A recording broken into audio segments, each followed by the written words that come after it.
নমস্কার, চলো যাই বেড়াতে ইউটিউব চ্যানেলের পক্ষ থেকে আমি সন্দীপ, সকলকে সুপ্রভাত। আরও একটা গ্রুপ রাইডে বেরিয়ে পড়লাম। এখন আমরা আছি শ্যামবাজার পেরিয়ে টালা ব্রিজের উপর। আজকে কয়েকজনকে নিয়ে চলেছি আমি শ্রীধাম মায়াপুর। সঙ্গে থাকুন, দেখতে থাকুন।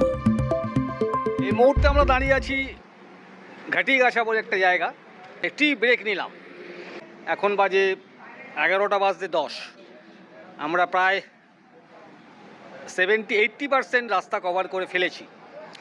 আর যেতে আমাদের সময় লাগবে খুব বেশি হলে আর ঘন্টা খানেক, মানে 12টার মধ্যে আমরা ঢুকে যাব মায়াপুর। এই যে দেখছেন গাড়িটা, ইনোভা গাড়ি। এই গাড়িতে আজকে আমাদের সফর। 6জন সিনিয়র মানুষকে নিয়ে চলেছি আজকে মায়াপুরের ইস্কন মন্দির।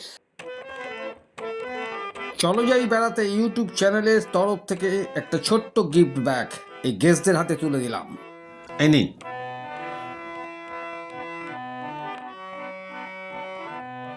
এই দিন ধরুন, এরা আপনার।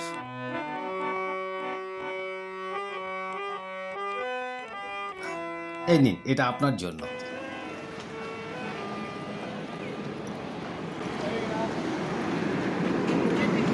এই যে একটা, আর এটা আপনার।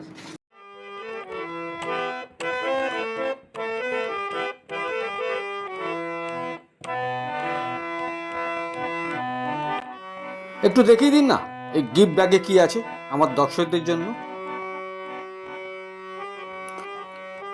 একটা ঝুড়ি ভাজা, একটা ব্রাশ, বিস্কিট, চিড়ে ভাজার প্যাকেট, মাজন, আরও খুঁজছেন, একটা সাবান। বাহ, আরও কিছু আছে নাকি? বার করুন দেখি কি আছে। ও, শ্যাম্পু। আচ্ছা, ঠিক আছে। তাহলে আমরা কোথায় যাচ্ছি এখন? হরে কৃষ্ণ। গোঠের রাখাল বলে তেরে কোথায় বৃন্দাবন, যেথা রাখাল রাজা গোপাল আমার খেলে অনুক্ষণ, কোথায় বৃন্দাবন, যেথা দিনে রাতে মিলন রসে চাঁদ হাসে রে চাঁদের পাশে। আমরা পৌঁছে গেছি মায়াপুর শ্রী চৈতন্য মঠের কাছে চলে এলাম। যার পথের ধুলায় ছড়িয়ে আছে শ্রী হরিচন্দন। চলে এলাম ইস্কন মন্দির মায়াপুরে। 4 নম্বর গেট দিয়ে প্রবেশ করলাম। আমার গেস্টরা আছে নামট্ট বিল্ডিং 2, ওইটা হচ্ছে নামট্ট বিল্ডিং 1, এটা হচ্ছে 2। আমার গেস্টরা এখানেই আছেন ফার্স্ট ফ্লোরে। আমি আছি অবশ্য অন্য জায়গায়, নিত্যানন্দ কুঠিরে, সেটা দেখাবো আপনাদের সবই। কিন্তু গেস্টদের আমি রেখেছি নামট্ট ভবনে। চলুন ঘরটা একবার দেখিয়ে দিই, আমার গেস্টরা কোন কোন ঘরে আছে। কোথায় বৃন্দাবন, গোঠের রাখাল বলে দেরে কোথায় বৃন্দাবন, কোথায়। এখানে পৌঁছে একটা প্রবলেম ফেস করলাম। নামট্ট বিল্ডিংয়ের লাঞ্চ কুপন শেষ হয়ে গেছে, আর দেবে না। দেখি অন্য কোথাও ব্যবস্থা করতে হবে।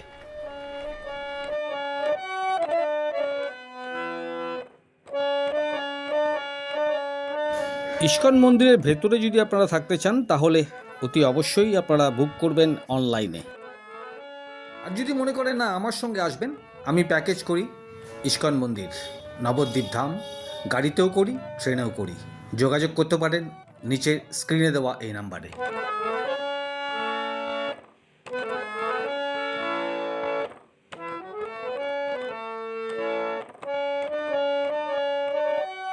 এই হচ্ছে আমার গেস্টদের রুম, 4 বেডেড রুম। এসি আছে, পাখাও আছে দুটো, বাট এসি লাগেনি আমাদের। এরকমই আমি 2টো রুম বুক করেছি 6 জনের জন্য।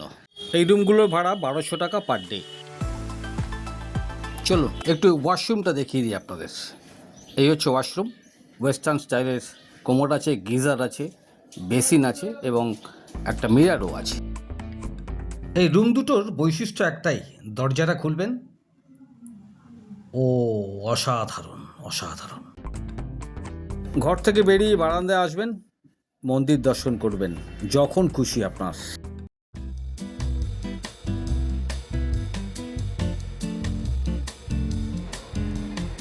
নামহট্ট বেডলিকে তো লাঞ্চ কুপন শেষ হয়ে গেছে, চলে এলাম গদা ভবনে। গদা ভবনও শেষ, তবে খানিকক্ষণ বাদে ইস্যু করলো কিছু কুপন, তাই কেটে নিলাম 7খানা, 80 টাকা পার হেড। আপনারা মাথায় রাখবেন, যে কোনো ভবনেই কিন্তু 12টার মধ্যে কুপন দেওয়া শেষ হয়ে যায়। গদা ভবনে আজকের লাঞ্চে আছে ভাত, পনির মটর দিয়ে সবজি আর একটা ঘ্যাঁট সবজি, তার সঙ্গে অবশ্যই পায়েস এবং ডাল।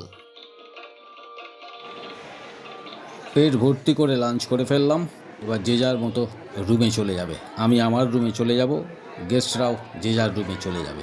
আর এই ডান দিকে যে দোকানটা, এটাও ভালো খাবার, আপনারা খেতে পারেন কম পয়সায়।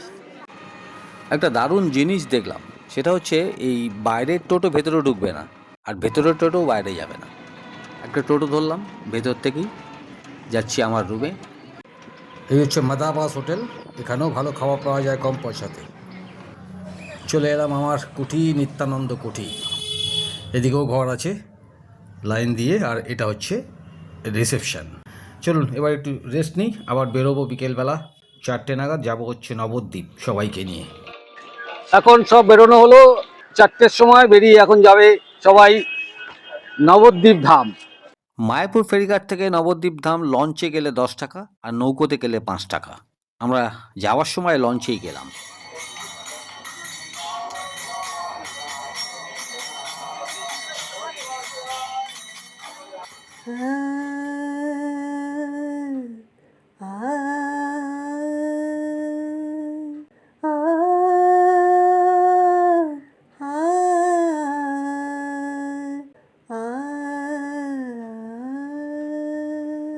सच्ची बोलो शाम, सच्ची बोलो शाम, सच्ची बोलो शाम। आन बड़ी आन घरे সোহাগী রাতের পরে, আন বড়ি আন ঘরে, আন বড়ি আন ঘরে সোহাগী রাতের পরে। কে ভাবে লুকোবে বলো তার নাম, সাচি সবাইকে নিয়ে চলে এলাম নবদ্বীপ ফেরিঘাট। একটা টোটো রিজার্ভ করে আমরা ঘুরে নেব নবদ্বীপে, যা যা জায়গা আছে দেখার। ফিরে যাবো আবার 6:30টার মধ্যে, সন্ধ্যা আরতি আছে মায়াপুরে। একটা টোটো বুক করলাম, 300 টাকা নেবে। মায়াপুর বলুন আর নবদ্বীপ বলুন, কোথাও অটো নেই, সব টোটো। চলে এলাম প্রথম স্পট আমাদের রাধারানী মন্দির। এখানে আবার টোটোতে জুতো খুলে ভেতরে ঢুকতে হবে। চলুন, এর নিচে নাকি আবার একটা কি গুপ্ত বৃন্দাবন মন্দির আছে। হ্যাঁ, এই যে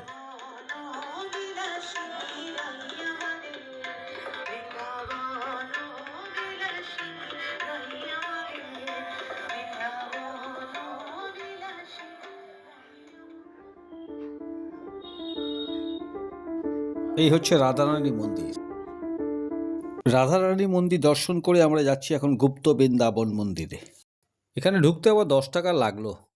যাই হোক, ঠিক আছে, তবে জায়গাটা বেশ ভালো, সুন্দর করে আলো দিয়ে সাজানো আছে এই গুপ্ত বৃন্দাবন মন্দির। রাম রাবণের যুদ্ধ, লক্ষণের শক্তিশাল। নবদ্বীপ ঘুরতে এলে কিন্তু এই জায়গাটা আসতে পারেন, ভালো লাগবে। হিন্দুদের বিশ্বাস অনুযায়ী কৃষ্ণ ও রাধা এই স্থানে একটি তমাল গাছের নিচে সময় কাটাতেন, যা একসময় ঘন জঙ্গলে ঘেরা ছিল।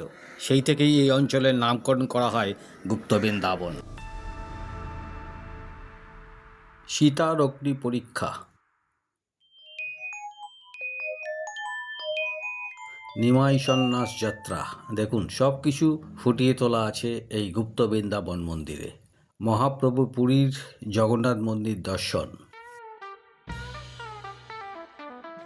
জগন্নাথ দর্শনে মহাপ্রভুর সংকীর্তন।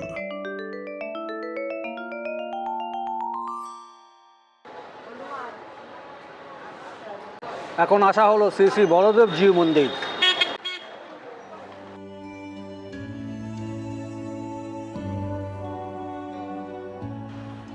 কুম্পিত তনুদল গুঞ্জিত বাদল পুঞ্জিত শ্যামল মান। ওনারা গেলেন সব বলদেব মন্দিরে, আমি চলে এলাম শ্রী শ্রী রাধামদন গোপাল জিউ মন্দির।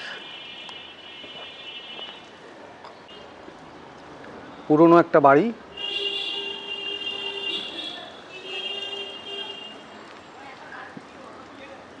বিশাল একটা গাছ, উপরে হনুমানজি বসে আছেন, আর এই হচ্ছে শ্রী শ্রী রাধামদন গোপাল জিউ মন্দির।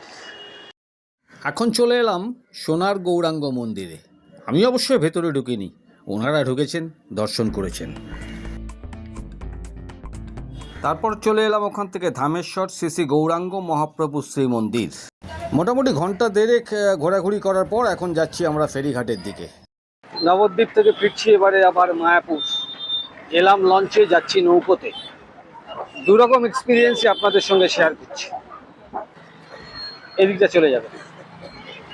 লঞ্চে এসেছিলাম 10 টাকা পার হেড, যাওয়ার সময় নৌকোয় যাচ্ছি সেটা হচ্ছে 5 টাকা পার হেড।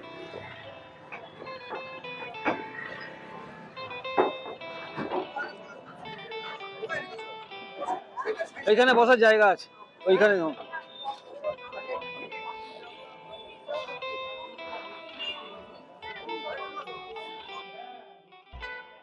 মিনিট 10-এর মধ্যেই চলে এলাম মায়াপুর ফেরিঘাট। ফেরিঘাট থেকে খানিকটা হাঁটা পথ, তারপর টোটো পাবো। চলুন টোটো ধরে যাই এখন মায়াপুর ইস্কন মন্দিরে। সন্ধ্যা আরতি শুরু হয়ে যাবে। শুরু হয়ে গেছে সন্ধ্যা আরতি। একটা জিনিস আমি লক্ষ্য করলাম, প্রতিদিন হাজারো হাজারো মানুষ এই মায়াপুর ইস্কন মন্দিরে আসেন, দর্শন করেন ঠাকুর।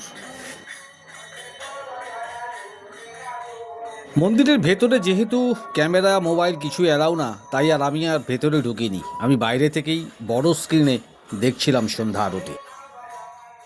সন্ধ্যা আরতি দর্শন করে সবাই চলে গেল যে যার রুমে, একটু রেস্ট নিয়ে 8:30 নাগাদ বেরোলাম ডিনার করতে। ডিনারের টাইমটাও ঠিক 8টা থেকে 9টা। ডিনারের কুপনটা আমি গদা ভবনে দুপুর 3টের সময় কেটে রেখেছিলাম। নামট্ট ভবন থেকে বেরিয়ে দেখি উল্টো দিকে একটা কাঁঠাল গাছ, যদিও কাঁঠাল এখনো হয়নি, ইঁচড়ের পর্যায়ে আছে, তাও দেখে খুব ভালো লাগলো। চলুন এবার ডিনারটা করে। আমরা চলে এলাম সবাই ডিনার করতে। এখন বাজে 8:40। এখানে টাইম হচ্ছে গদা ভবনে ডিনারের টাইম 8টা থেকে 9টা। লাঞ্চ টাইমটা 1টা থেকে 2টো। 2টোর মধ্যে ঢুকতে হবে, তারপর যখন খুশি বেরোন, কোনো অসুবিধা নেই। ডিনারেও 2 রকম অপশান, ভাত অথবা রুটি, আপনার যেটা ইচ্ছে আপনি নিতে পারেন।